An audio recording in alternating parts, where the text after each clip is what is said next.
Greetings and salutations, good citizens. This is Laz. Welcome to the fortress of I forgot the rest of the fortress. Welcome to the fortress of Dorkitude. That's not right. Fortress of Attitude. That's what the name is. Thanks for see, kids. Again, this is why sleep is important, as is caffeine.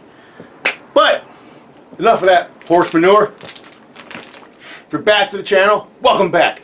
If you're new here, I need you to do me a favor. I need you to hit like, comment, subscribe if you like what you're hearing. You know, support the channel. Help us grow. You know, leave a comment. Let me know if you like what I'm saying. If you don't like what I'm saying. If you agree with me, disagree with me, you want to leave me your grandmom's chicken parmesan recipe. Whatever. Comment. And also, as you see right below me, that's my Twitter handle. Drop me a line on Twitter. You know, if I get enough, I'm going to restart reading Twitter replies. I haven't got any yet, but as soon as I do, I will do that for you. Now, it's a great day for geekdom, everybody. You want to know why it's a great day for geekdom? No Flash this week. I didn't have to watch that crap show. I'm very excited. I'm here to talk about this week's episode of Superman Lois, which I just watched like about half past freckle ago. And this episode dropped another bombshell. Another big bombshell. Is it as big as last week's episode? Maybe. I mean, it's debatable. I think it is. You may not. But this is just me. This is a really good character building episode. With some really good stuff in it. And one nitpick, but it's not a new nitpick. I'll get there. Anywho. Here's what happened. We start with Lois. They have John Henry, the newly revealed John Henry Irons van of kryptonite killing douchiness. The Kents have it at their farm. So Lois is like, I'm going to check it out. And Jonathan's like, well, I'm useless helping to fix the car because Dad and Jordan have superpowers, so can I help you, Mom? Lois is like, sure. So they go, they're checking it out, and the AI recognizes Lois, which makes sense since she was, since, alternate reality Lois was boinking John Henry Irons, so of course. So she's there, so go, tell me about John Henry Irons, and also this whole computer system set up like flippity-doos, like something out of a Bond movie, and they get all this computer footage, whatever, and all this information. Meanwhile, Superman's talking to John Henry Irons in the military thing. He's like, "Hey, tell me what you know. Tell me why you think I'm going to change." John Henry's like, "Listen, dude.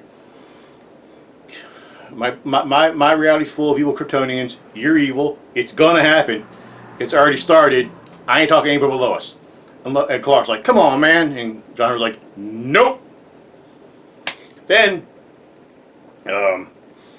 you find out that the Kent boys aren't going back to high school, at least not for a bit. So they both have to return their football uniforms. So Orange going, and he sees Sarah's there, and Sarah was basically Sarah got a phone call from someone she hadn't talked to in a while, who apparently is the daughter of someone that Lana hired, and Sarah's all. And it's sort of like the school musical or whatever, or school, something like that. And then sorry, I'm gonna call them the Langs, even though that's not their real name. That's not their name now. But to me, she's always Lana Lang, so screw it, the Langs. So both her parents like, no, you should do it. You should do it. You're really good. And Sarah's like, but I can't do it by myself. And Kyle's like, I'll play guitar. I'll help. And then, and this made me very happy. Kyle had a great parenting moment. Like, he's sitting there, and because Sarah's like, I can't, I'm afraid, I have anxiety when I'm out there performing by myself. If I was with the choir, it was cool in the gang because I could save your numbers. And Kyle says that fear you're feeling is temporary, but regret, that pain will last forever. And I was like, damn, sir, that's some homework stuff, but damn, that was deep. And good man. Good, he had a parent. I'm sorry, I'm not used to seeing fathers giving out wisdom in these shows. Usually they're drunken morons, which he refers to later. But he had a moment. He had a moment of goodness, of just goodness, which I actually was like, sweet. And so, back at the high school, Sarah's like, yeah, maybe signing up. And Jordan's like, you know what? You sign up, I'll go there. And all of a sudden, Jordan drops that he used to play the piano before he got his social anxiety causes him to go, I can't do it no more, what have you, which I could perfectly understand that to a degree. Thing about social anxiety, which I always find funny, is that apparently when it comes to funerals, people are more afraid of giving the eulogy than being in the coffin. I don't get it, but whatever. Jonathan and Jonathan and Lois find out that, you know, post, you know, other reality Clark killed everybody, including her. And they also find out that her reality, that version of her is Boykin, was married to John Henry Irons, and they had a daughter named Natalie. And lo and behold, and then she tells Jonathan, she's like, listen, I'm going to take a break.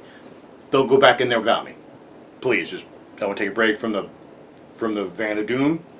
And Jonathan, being a teenager, goes on and he's looking at stuff. He basically says, yo, he's looking at pictures now. He's like, you know what, you look like a cool person. I wish I got to know you. And then he finds the hidden weapons cabinet. And he's like, oh. And then also all these alarms go off. He's like, no, Jonathan Kent. And the guy's like, well, sorry, Jonathan Kent, but I don't know you, so you're going to die. And then the sound starts going off, and like all of these shutters start dropping off with all the windows. And John's like, and he's trying to bang on the window, and he can, and you know, he's like, oh, Mom, and the shutters to go there. So, I missed something in the beginning. There's a train coming. Give me a second. Sing amongst yourselves. Actually, no. Think about this. Grape nuts are neither grape nor nuts. Discuss. Okay, it's shut up now. Okay, so I did miss something. The episode starts with Lois at a psychiatrist's office. And she's talking to the lady, psychiatrist, and Lois is basically saying that she yelled at somebody and she lost her temper, and she doesn't know how she can come back from it because she lost her temper on someone that she loves very much. I forgot that. That's important. It slipped my mind.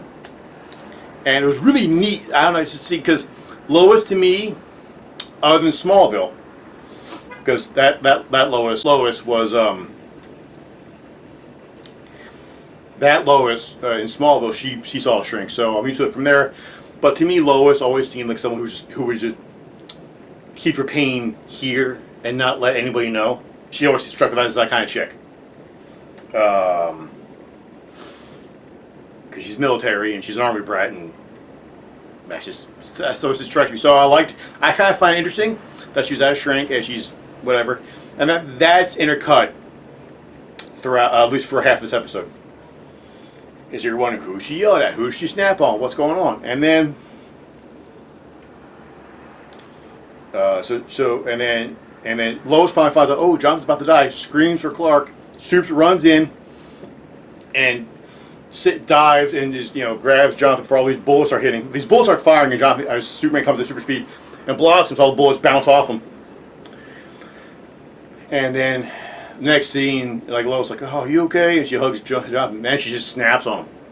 And he's like, what in the hell are you doing? Like, you could have been killed. You were reckless.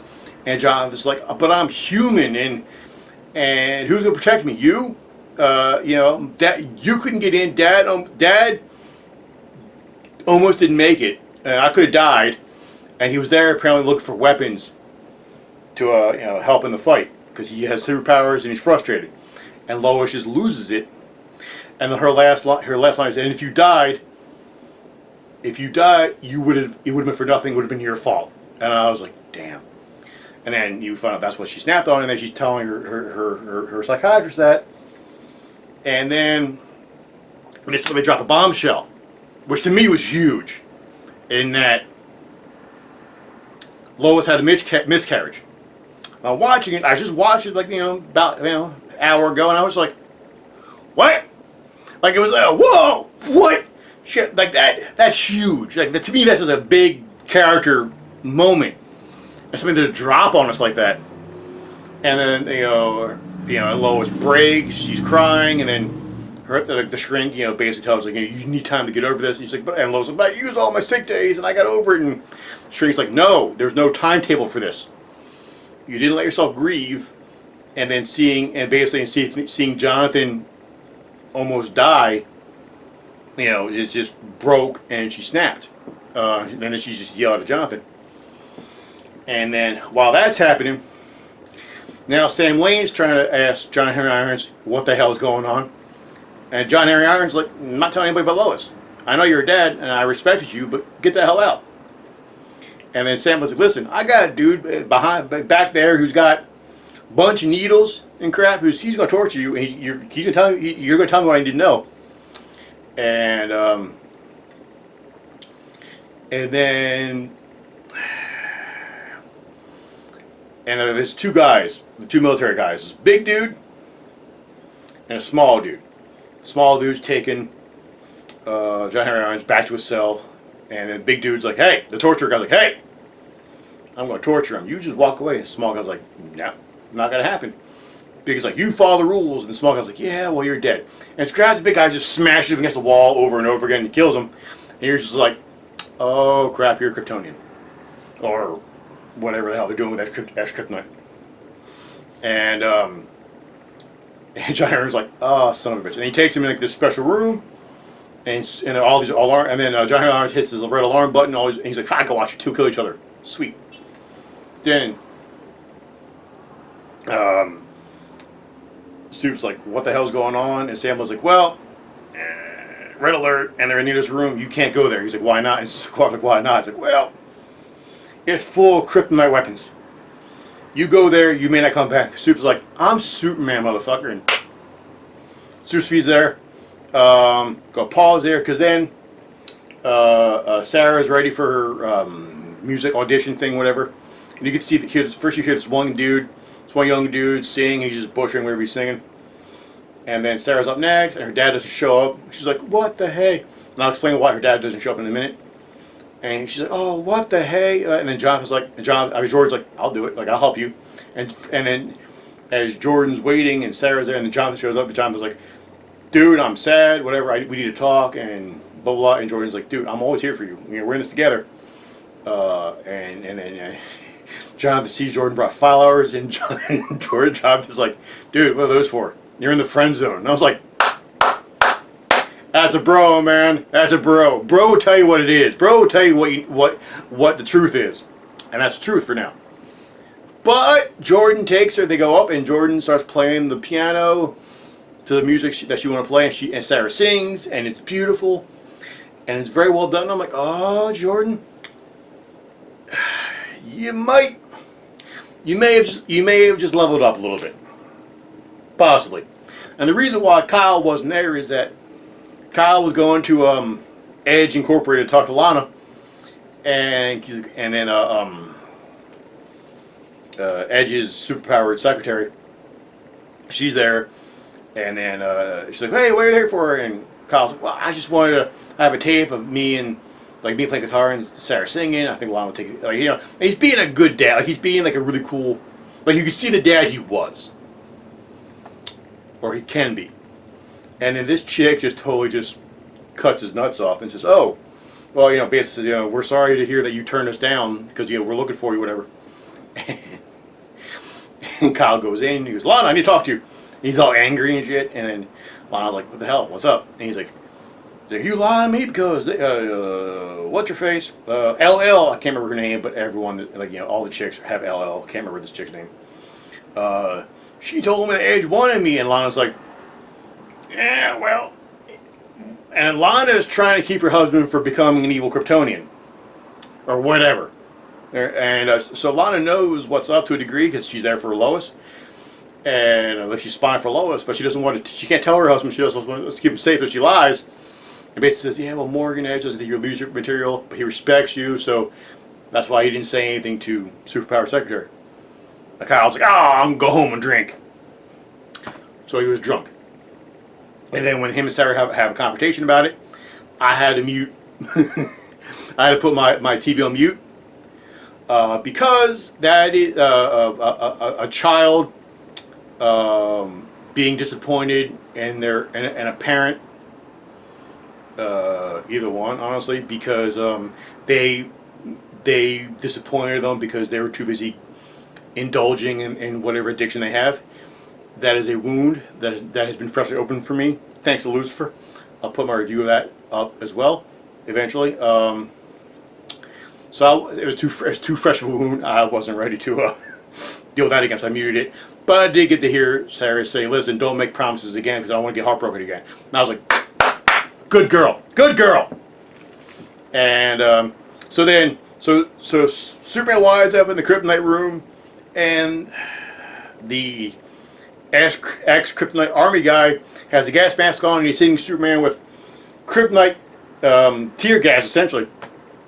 And again, it's one of those things where it's my one nitpick about the show. My only nitpick, really, is that the writers don't know how Kryptonite works. If you have Kryptonite that is somehow in his lungs,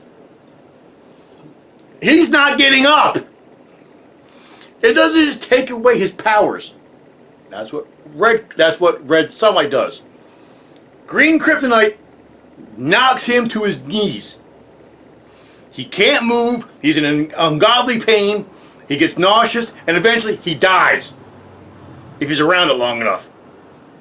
Somehow the writers from this and Supergirl don't freaking understand that. And again, every single Superman show and movie before this got this right. This, not so much. Either way, he gets hit with a bunch of the gas, and then first he has his powers, then they go away. Then he starts beating the crap. But then there's a bit of a tussle. And then finally he takes the mask off the army guy, grabs the canister, and just shoves it, and it's basically empties it in the guy's mouth, so he knocks out to the brother out there.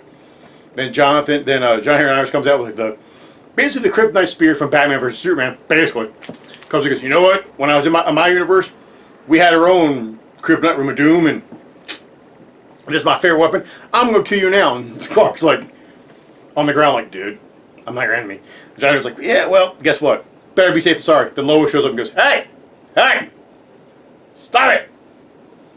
And she gives them a speech about basically don't be angry. He's like, because it's not your fault that your wife and kid died and you survived. You're basically, it's not your fault. Let it go. And that works. And it was fine. It was really well done. And then Supes is basically in the medical ER. And Sam Lane's like, well, all of these weapons, they weren't going to be deployed against you. And Clark's like, Sam, I'm going to let you. I'm just going to give you the benefit of the doubt, and I'm going to basically stop you here and let you not lie to my face. Sam's like, listen, man, I gotta prepare for the worst for everything, including you. And my bad. And Clark's like, Sam's like, well, I gotta rebuild your trust, whatever. And then Clark tells him all about Edge's possible need of building a Kryptonian army. Now, why? I don't know. Why Edge would want that? I still don't know, honestly. Especially with their theory of somehow with the ex-Kryptonite, they're putting Kryptonian souls essentially into humans. And if that's the case, they're coming from the Phantom Zone. Like, that's the only thing that's possible. They're either coming from the Phantom Zone or the bottled city of Kandor. Like, those are the only two Kryptonian things that exist. Still, maybe Argo City, but that would be Supergirl, Crapola, and I don't watch Supergirl, so I don't care. So, but just from a comic book dork, the only two pieces of Krypton that exist still are the bottled city of Kandor and the Kryptonians in the Phantom Zone. And especially if they're using their souls to somehow possess human beings, the Phantoms make more sense. That's just my thought about it. And then the last sequence, Lois and John have a chat. Lois just breaks down, tells him everything, tells him about the miscarriage, and basically says, "Listen, I can teach you on how to deal with being human in a family full of superpowered beings. I can teach you how to do it. We're in this together." And it's a really good moment, and I will not lie, it made me cry. I did. I teared up. They're man tears, damn it, but they're tears nonetheless. I'm not ashamed to admit it. It was very well done, very well acted. And then John Henry Irons has been freed, and he's in his van, and he's driving away. That's basically how it ends. Next week's episode looks really good too. If you get a chance to watch the trailer, watch it. Again, I highly recommend this show. It is now my favorite show on TV. Frankly, it's the only one that doesn't make me want to punch a baby. If you haven't watched it yet, watch it. Catch up on it on the CW app as well as HBO Max. And again, if any comments, questions, concerns, food allergies, whatever, if you want anything you want to talk to me about, drop your comments below or, send me a tweet, whichever. Either way, good citizens. I'll see you next week. Before I do, as a parting thing, I'm still trying to figure out a way to end this in a way. But first, before I do it, I do need a picture of Justin Bieber. Can I have a picture of Justin Bieber?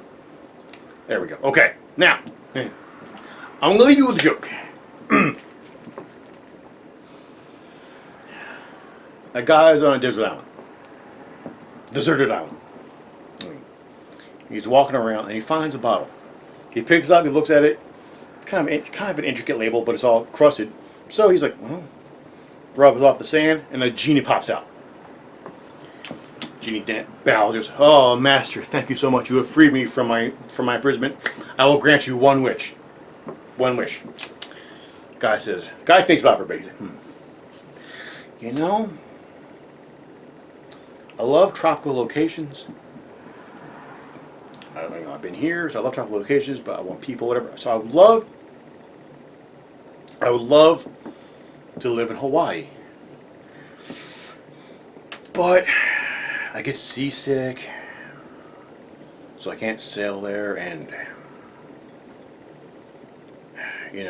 plane rides. I have agoraphobia, so fear heights, and I puke, and I get nauseous whenever, so I really can't do planes. Can you build me a road from here to Hawaii so I can drive there? Genie's like, what? We need to build you from here to Hawaii? Do you have any idea the kind of manpower, the kind of labor, the concrete, the mixing, the equipment, and the amount of destruction you'll do to the environment? Do you have any idea how much how much time and energy that will cost me? No. Think of an easier wish. So the guy sits there and goes, easier wish. So he thinks a bit. He goes, I've always really wanted to understand women. Can you help me understand women? Genie goes, you want to understand women, huh? So that highway, you want 4-lane asphalt, double lane, and so we'll get working on right now on asphalt on the bridge of Hawaii. Gotcha. Anywho, so with that, see you next week, my friends. Same last time, same last channel.